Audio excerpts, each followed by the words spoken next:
Hola a todos, mi gente linda, mi gente bella, mi gente hermosa. Bienvenidos otra vez a este su canal de Filósofo 777 y el día de hoy vamos a hablar nada más y nada menos de unas preguntas trampa que fueron colocadas allí para el referendo del Esequibo y que van a afectar de una u otra manera en el arreglo de la Corte Internacional de Justicia.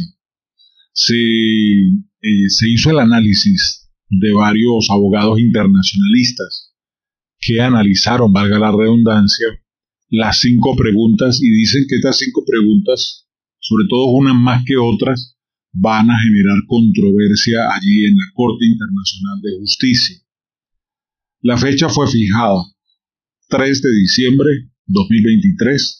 Fue la fecha escogida por el Consejo Nacional Electoral para el referendo sobre el Esequibo, convocado por la administración del personaje criminal NARCO traficante colombiano que regenta a Venezuela gracias a la colaboración de las gallinetas de las Fuerzas Armadas, las principales barraganas del régimen. Y es que Nicolás Maduro, el bobo de Cúcuta, quiere buscar un impulso a las acciones a tomar a fin de defender 160.000 kilómetros cuadrados en controversia con Guyana. Las autoridades redactaron y aprobaron 5 preguntas que piden votar por la opción sí a todas y plantean cuestiones como la ratificación del Acuerdo de Ginebra como único medio para resolver la controversia, el rechazo del laudo arbitral de París de 1899, el no reconocimiento de la Corte Internacional de Justicia y la creación del Estado número 25, el Estado de la Guayana Esequiba. Justamente estas 2 últimas cuestiones, reflejadas como las preguntas 3 y 5 del referéndum, han levantado ciertas suspicacias y alertas dentro de la comunidad académica que lo ven como una trampa para salirse de la jurisdicción de la Corte Internacional de Justicia. Una cuestión que a futuro podría afectar todos los intereses venezolanos en ese territorio. ¿Está usted de acuerdo con la posición histórica de Venezuela de no reconocer la jurisdicción de la Corte Internacional de Justicia para resolver la controversia territorial sobre la Guayana Esequiba? Esa es una de las preguntas. Juan Contreras Arrieche, presidente del Colegio de Internacionalistas de Venezuela, considera que la pregunta número 3 es extemporánea e inoportuna, pues Venezuela ya está participando en la Corte. Nombró a las personas que iban a estar manejando el tema venezolano. Preguntar eso a estas alturas no es lo más serio y levanta suspicacias de cuál es el sentido para eso. En otras palabras, lo que está buscando es un sí profundo para decirle a la Corte Internacional de Justicia: nosotros somos anárquicos, nosotros no respetamos ninguna ley y no lo vamos a respetar a ustedes. No lo hemos hecho en 25 años, mucho menos lo vamos a hacer ahora. Algo así, palabras más, palabras menos. Por su parte, Héctor Faúndez Ledesma, experto en Derecho Internacional y miembro de la Academia de Ciencias Políticas y Sociales, destaca que esta es una pregunta que está mal redactada y que parte de una falsa premisa de que hay una posición histórica de Venezuela de rechazar la Corte o el arreglo judicial para la controversia del Esequibo. Eso no es verdad, dijo el especialista. Cuando se negoció el Acuerdo de Ginebra en diciembre de 1965, Venezuela propuso que se contemplara como mecanismo de solución el arreglo judicial ante la Corte Internacional de Justicia. Fue Inglaterra la que se opuso y que prefirió una formulación más flexible que hiciera referencia simplemente a los mecanismos de solución de controversia previsto en el artículo 3 de los principios de la Carta de las Naciones Unidas, que es lo que efectivamente recoge el acuerdo. Al secretario general se le dio la posibilidad de escoger como buen oficiante la figura a emplear para resolver dicho conflicto. Una cuestión asomada por Ban Ki-moon casi al término del mandato entre el 2007 al 2016 y que terminó resolviendo su sucesor Antonio Guterres al invocar el arreglo judicial el 30 de enero del 2018. Cabe resaltar que este arreglo judicial del 30 de enero del 2018 es el que hace referencia a Rafael Ramírez, que no quiso asistir ningún representante de Nicolás Maduro, ni la canciller de Venezuela, que en ese momento era la monachita Delcy Rodríguez. No quisieron presentar documentación demostrando desacato ante la ONU y ante la Corte Internacional de Justicia.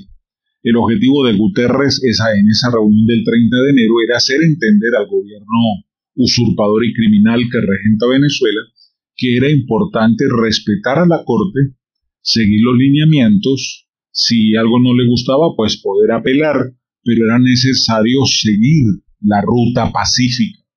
El régimen no hizo caso y no fue la única reunión que organizó Guterres. Guterres organizó 3 reuniones desde el 2018 hasta el 2022.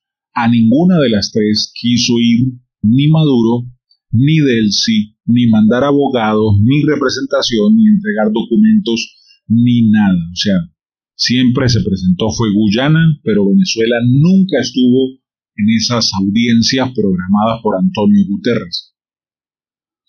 Hubo suficiente tiempo para que Venezuela impidiese llegar a la Corte Internacional de Justicia, lo dice Contreras Arrieche.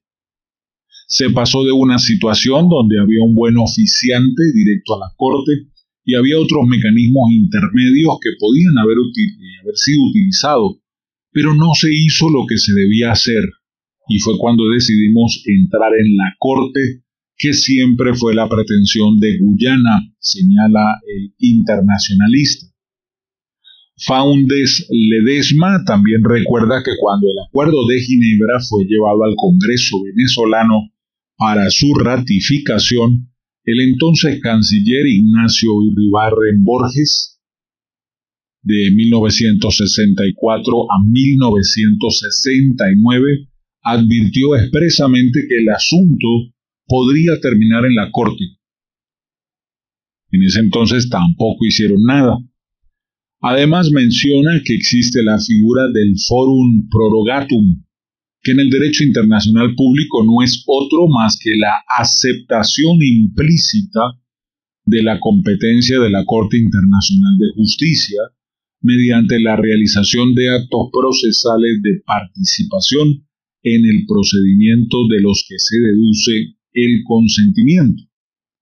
Venezuela designó agentes alternos, interpuso un recurso y participó en el procedimiento. Eso se llama forum prorogatum. Pero ni siquiera era necesario porque ya la Corte había dicho que tenía competencia, lo cual hace que la tercera pregunta sea absolutamente inútil. Este es un asunto que ya fue resuelto por la Corte con una votación de 12 contra 4, dice el experto. Obviamente el experto sabe que según esa votación nosotros perdimos el Esequibo. Esto último corresponde al principio de competencia de la competencia, explicó Faúndez Ledesma. Con esta regla se le otorga a los tribunales internacionales la potestad de decidir cuáles son los asuntos de su competencia. Lo establece el artículo 36, parágrafo 6 del Estatuto de la Corte Internacional de Justicia. Esto es algo que no tiene por qué discutirse, ya no tiene sentido, dice el especialista Ledesma. El 8 de abril del 2024 fue establecido por el tribunal como plazo máximo para que el Estado venezolano presentara su escrito de contramemoria por el Esequibo. Juan Contreras Arrieche explica que en este paso Venezuela debía presentar los alegatos que justifican que el laudo arbitral de París de 1899 es nulo e irrito. Tienen que presentar las pruebas para que se den cuenta en la corte de que ese laudo arbitral fue amañado y que fue manejado por el Imperio Británico, que en el siglo XIX era la gran potencia del planeta. Evidentemente Venezuela tiene argumentos suficientes para poder defender la nulidad de ese acuerdo, afirma. En lugar de estar haciendo un referéndum, resalta el internacionalista, deberían estar buscando toda la información, haciéndosela llegar a los mejores juristas, tanto venezolanos como extranjeros, y defender la posición venezolana ante un juicio. Eso preocupa cuando ves que preguntan el tema de la Corte cuando el proceso ya está avanzando y cuando pone en riesgo la reclamación de Venezuela porque el país es miembro de la Corte y esas decisiones no son apelables. El especialista pone como ejemplo el caso de Colombia versus Nicaragua, donde se adjudicó territorio marítimo que perjudicó al vecino país. Colombia no ha dicho que no reconoce el fallo, sino que buscará mecanismos para hacer viable esa solución. También podemos ver el caso de Chile versus Bolivia. Ninguno se ha atrevido a decir hasta el momento que no reconoce ni una sola sentencia o que no reconoce a la Corte Internacional de Justicia. Ahí están ellos dando la pelea de manera jurídica, algo que tenía que hacer el régimen criminal de Venezuela si no fuese anárquico. Para Héctor Faúndez Ledesma, las autoridades no saben cómo preparar el escrito de contramemoria y tampoco tienen con quién hacerlo. No han encontrado nada más fácil que retirarse de la corte. Eso es una excusa, es un pretexto para salirse del procedimiento. Eso no nos va a ayudar en absoluto a nada a los venezolanos. Corresponde llamar a los expertos que se encarguen de hacer este escrito en 5 meses, que no es poca cosa y deben presentarlo dentro del lapso suficiente. Ambos expertos señalan que con o sin la participación de Venezuela, el proceso dentro de la Corte Internacional de Justicia va a continuar. Lo grave del asunto es que el país no contará con representación judicial.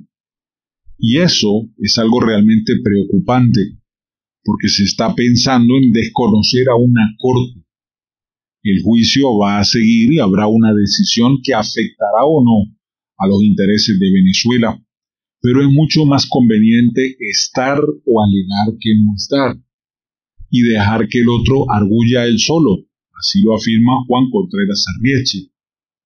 Faúndez Ledesma ratifica ese punto y dice dentro de 3 o 4 años habrá una sentencia obligatoria. Y hay que dejarse de tonterías y defender los derechos de Venezuela en la Corte. La famosa pregunta número 5 es otra pregunta que lleva trampa y que lleva cierto piquete.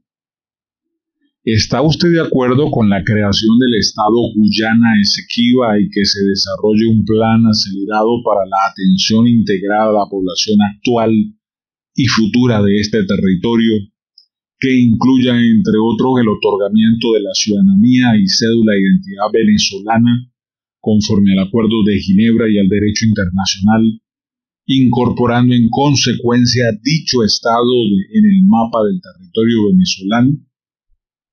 Nótese todo lo que comprende esta pregunta, todo lo que implica y los resultados que va a tener. Esta es la pregunta por la cual la administración del Bobo de Cúcuta, Nicolás Maduro, llama a votar sí. Pero ambos expertos alegan que también traerá muchos problemas debido a la violación del derecho internacional que se están planeando allí. Es decir, me importa un pepino lo que piense la Corte Internacional de Justicia, nosotros no vamos a esperar 4 años, ese terreno es nuestro y lo agarramos y punto. Héctor Faúndez Ledesma señala que la creación del Estado número 25 no es posible y que es contrario a lo que plantea el propio Acuerdo de Ginebra. Eso es un acto aventurero y cercano a lo que sería la conexión de un territorio en disputa. Piensen en Argentina si incorpora a sus mapas oficiales las Malvinas. ¿Cuál es el efecto práctico de esa decisión de incorporar un territorio en disputa y que está en poder de la contraparte? En este caso, quien tiene el territorio es Guyana. Pretenden engañar con eso y es una manipulación de la opinión pública. El presidente del Colegio de Internacionalistas destaca que la anexión de ese territorio traerá connotaciones graves a la controversia territorial, al tiempo que recuerda que Venezuela pudo ejercer soberanía con presencia directa y con atención a la población de esa zona. Todos estamos conscientes que la Guayana Esequiba venezolana. El tema es cómo vamos a hacer para recuperar eso.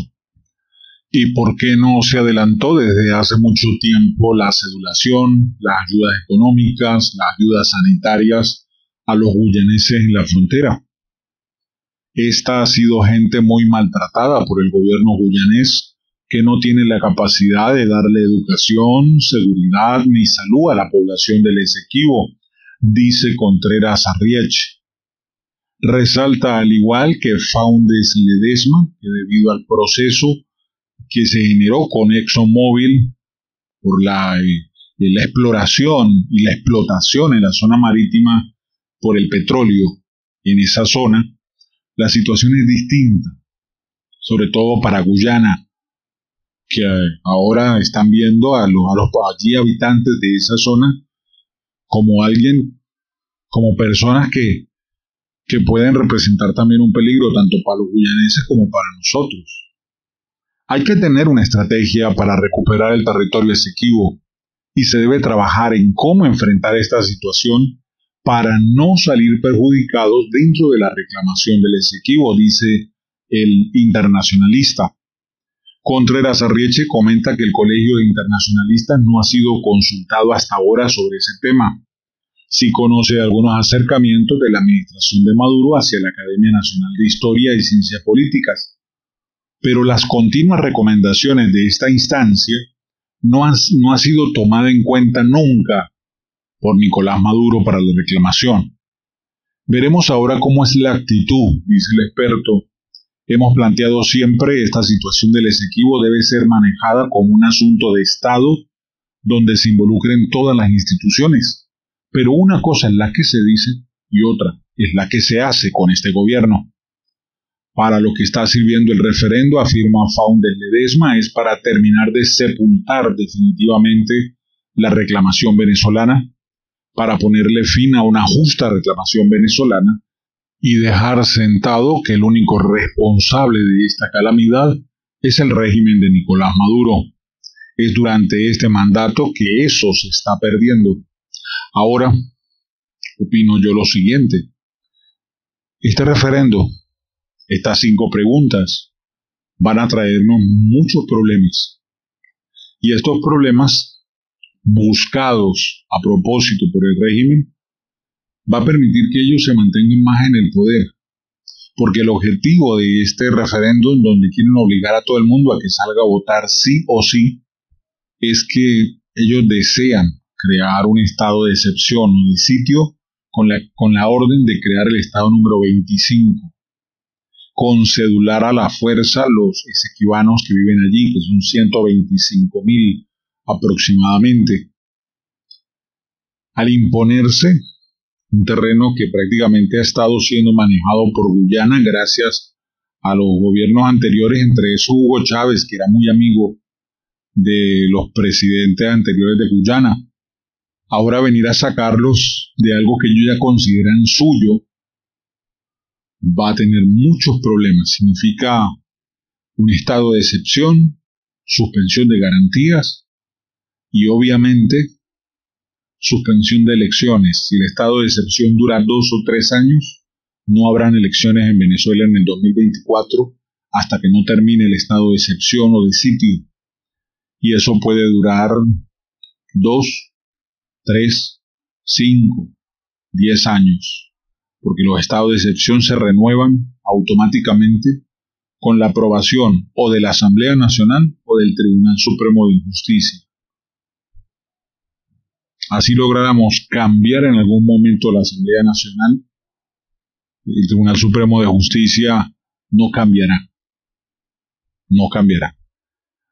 Hasta que no saquemos al régimen, no cambiará. Y hablando claro, aquí salimos del régimen es por paz, paz, paz. Y en este momento tampoco creo que sea viable. Hay muchas cosas en juego. ¿Qué va a pasar? Buscar de Dios, mi consejo. Buscar de Dios, agarrarnos de Él y esperar. Pero esta cosa se va a poner fea, muy fea. Y no es que quiera ser ave de mal agüero, sino que mirando todo el contexto internacional, esto que está haciendo el régimen puede traer consecuencias. Con esto me despido. Confiamos en Dios. En sus manos estamos, ¿verdad que sí? Confiamos en Dios y bueno, para adelante es para allá. Les recuerdo visitar mi página web filosofo777.com. Si quieres saber más sobre nuestros artículos, allí están. Artículos informativos, entre otros.